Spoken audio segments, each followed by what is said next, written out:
Imagine stepping into a candlelit chamber thick with the coppery temps of blood.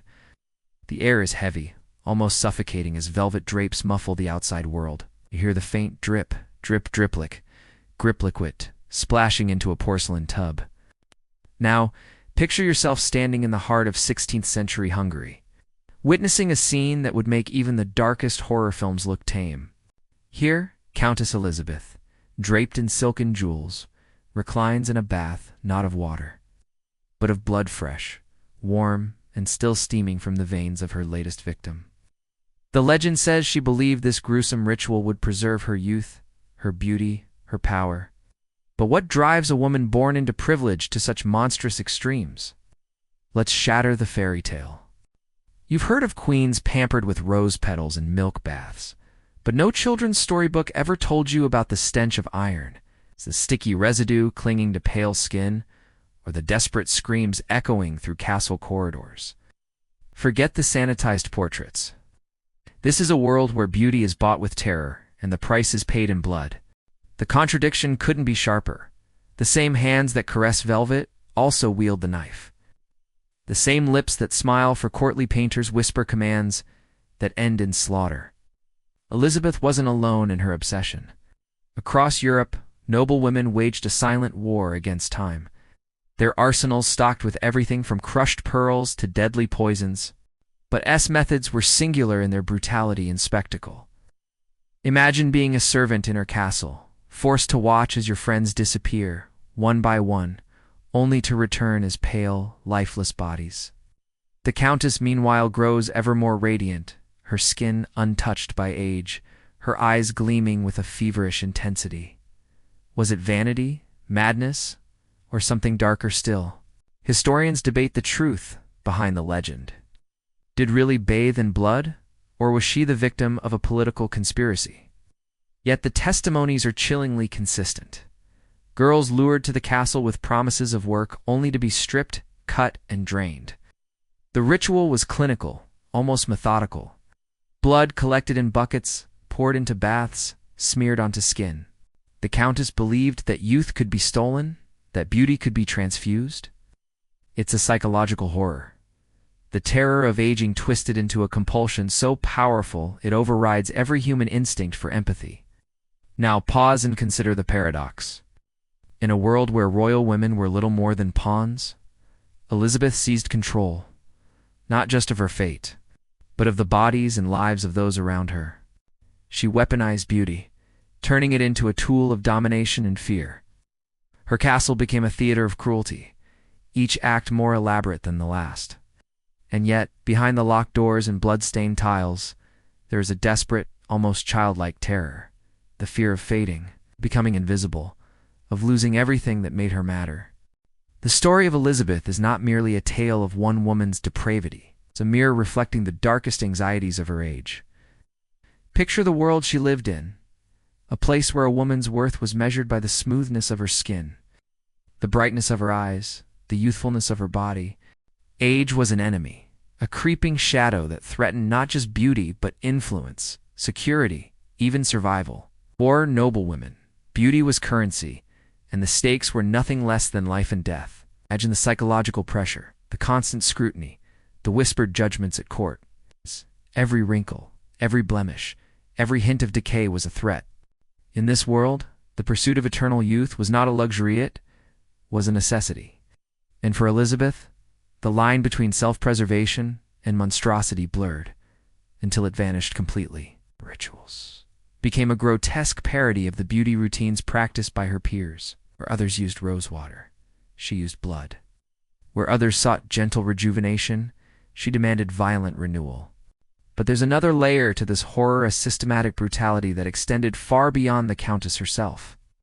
The machinery of her beauty rituals required a constant supply of victims, and so a network of accomplices, servants, and enablers sprang up around her. The process was chillingly efficient. Girls were recruited from nearby villages, brought to the castle under false pretenses, and then subjected to unspeakable torment. Some were beaten, others mutilated, many killed outright. Their suffering was not a byproduct, it was the very engine of the Countess's transformation. And yet the horror did not end with the act itself. The aftermath was equally ghastly. Imagine the castle staff tasked with cleaning up the evidence, scrubbing blood from stone floors, disposing of bodies in secret. The silence that followed each ritual was as heavy as the screams that preceded it. Over time, fear became the air everyone breathed. No one was safe, and everyone was complicit. It's easy to dismiss Elizabeth as a monster, a singular aberration in history, but to do so is to miss the deeper truth. Her story is the logical extreme of a culture obsessed with youth, beauty, and power, culture that demanded perfection and punished imperfection with ruthless efficiency. In her castle, the ideals of her society were taken to their most violent conclusion. So, as you stand in that darkened chamber, surrounded by the echoes of suffering and the scent of blood, ask yourself, how far would you go to stay young, to stay beautiful, to stay relevant? The question is not just for Elizabeth, but for all of us. Because while the methods may have changed, the obsession remains. The price of beauty is still being paid, sometimes in ways just as horrific, if less visible. And this is only the beginning. The secrets of history's most horrific beauty rituals are far from exhausted. In the next section, we'll delve deeper into the psychological torment that drove not just, but generations of women to risk everything for a fleeting glimpse of perfection. The blood may have dried, but the scars remain. Close your eyes and imagine the silence after the screaming stops. The castle corridors are eerily quiet, the only sound of faint shuffling as servants hurry to erase the night's horrors. But inside Elizabeth's mind, the storm rages on. Picture her gazing into a polished silver mirror, searching for the faintest sign of a wrinkle, a blemish, a shadow of age. Every day, the fear grows sharper, the terror that the beauty she bought with so much blood might slip away. This is not just physical horror, it's psychological torture. A relentless obsession that gnaws from the inside out. Let's step into her psyche. Imagine being told from childhood that your worth is measured in smooth skin and shining hair, that your future depends on your ability to remain beautiful. For noble women like Elizabeth, this wasn't just vanity, it was survival. In a world where alliances were forged in marriage beds and power was wielded through appearance, a single wrinkle could spell disaster. The court's whispers were daggers. She's fading. She's lost her charm. Each comment, each sidelong glance planted seeds of paranoia and desperation. Elizabeth's rituals weren't just about staving off age, they were about maintaining control in a world eager to strip it away. The bloodbaths became a twisted sanctuary, a place where she could rewrite the rules. But the price was steep. Every victim, every drop of blood was a temporary reprieve from the terror of irrelevance. The more she indulged, the more she needed. A cycle familiar to anyone who's ever chased an impossible standard. Success brings only momentary relief, followed by deeper anxiety. Widen the lens. Elizabeth's story is extreme, but the psychological torment she endured was anything but unique. Across centuries and continents, the pursuit of beauty has driven women to desperate lengths. In Renaissance Italy, women applied deadly white lead to their faces, knowing it would slowly poison them, but unable to resist the promise of porcelain skin. In imperial China, mothers bound their daughters' feet, breaking bones and reshaping flesh, all for the sake of a delicate lotus beauty. The methods differ, but the message is the same. Beauty is pain, and pain is the price of acceptance. Imagine living under that pressure. Every morning a new ritual. Every evening a new doubt. The psychological toll is immense: self-loathing, anxiety, even madness. Elizabeth's bloodbaths are just the most visible symptom of a much deeper disease. The belief that a woman's value can be measured, bought, or stolen. The castle becomes a prison, the mirror a judge, and the body a battlefield. But there's a deeper irony at play. The more Elizabeth tried to conquer time, the more she became its prisoner. Her obsession with youth and beauty isolated her from the world, turning friends into enemies and servants into victims. The castle that once symbolized her power became a fortress of fear. Even those closest to her, her confidants, her accomplices, watched her with suspicion, waiting for the moment when they too might become expendable. and yet the world outside her walls was just as brutal. The court was a stage, and every woman was an actress, performing youth and beauty for an unforgiving audience. Failure meant exile, disgrace, or worse. In this context, Elizabeth's descent into madness seems less like an anomaly and more like a logical outcome. The system itself was monstrous, and she was both its victim and its most notorious perpetrator. Now, picture the aftermath.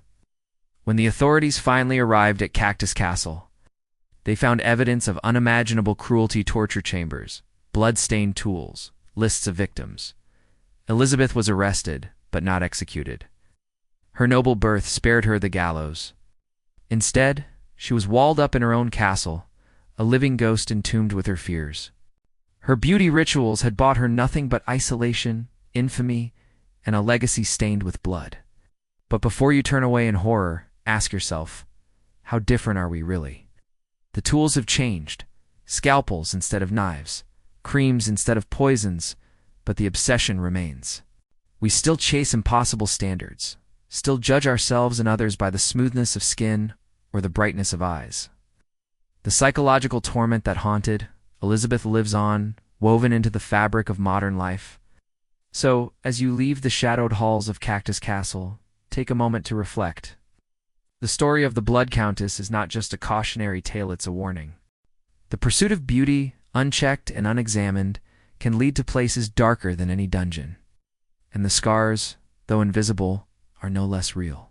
In the next section, we'll peel back the final layers, exposing the systematic brutality behind history's most horrific beauty secrets, and the chilling echoes they leave in our world today. Because while the blood may have dried, the hunger for perfection is eternal. Now, descend once more into the shadowed halls of Cactus Castle, where the machinery of cruelty whirs with chilling precision. The pursuit of beauty here is not a private madness, it is an institution, a system maintained with the same rigor as any royal court. Imagine the daily routines. Servants rise before dawn to scrub blood from the stones. Accomplices quietly catalog new arrivals. And Elizabeth herself inspects her reflection with the cold detachment of a scientist searching for proof that her gruesome rituals are working. Every act is a cog in a larger machine, designed to keep her terror of aging at bay and her legend alive. But this machinery extends far beyond the castle walls.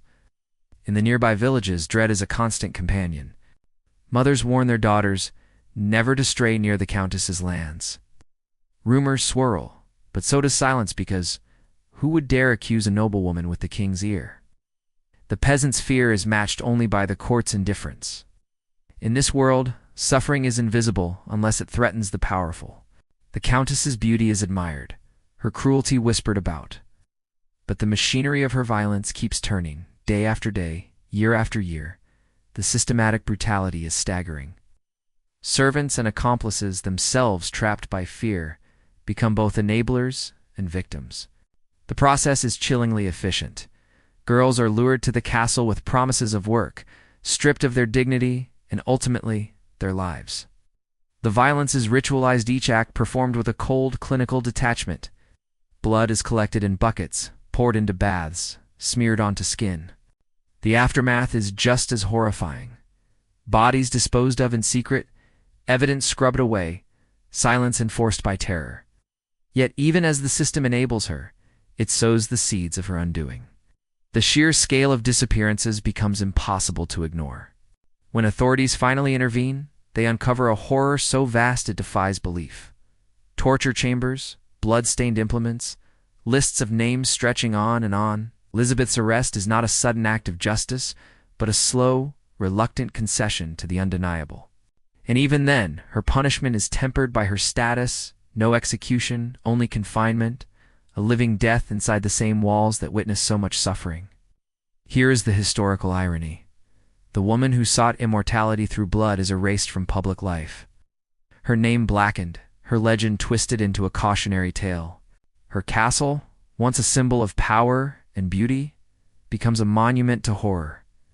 The system that enabled her finally turns against her, not out of compassion for the victims, but out of hunger for her lands and legacy. The world outside moves on, the machinery of obsession simply finding new gears to turn. But before you turn away in horror, ask yourself, how different are we really?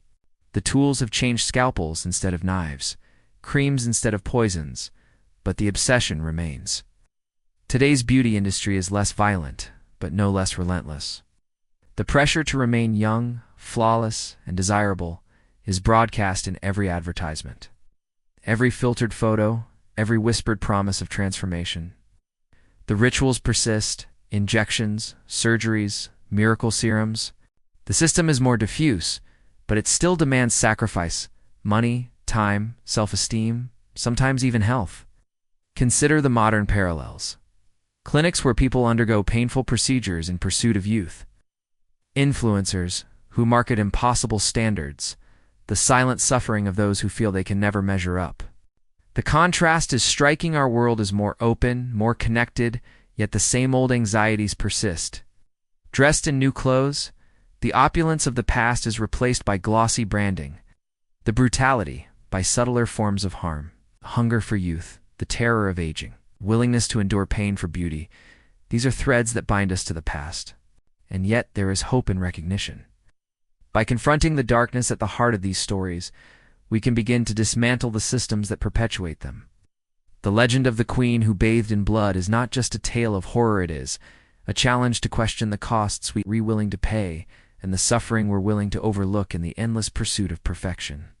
So as you step out of the castle's shadow and into the present, remember, history's most horrific beauty secrets are not just relics. They are mirrors, reflecting the darkest corners of our own desires, until we confront the systems that feed those desires. The price of beauty will always be paid, sometimes in blood, sometimes in silence, always at a cost. The ghosts of cactus and every haunted mirror since will linger until we dare to break the cycle and seek beauty and truth, compassion and acceptance. Only then can we finally lay these horrors to rest.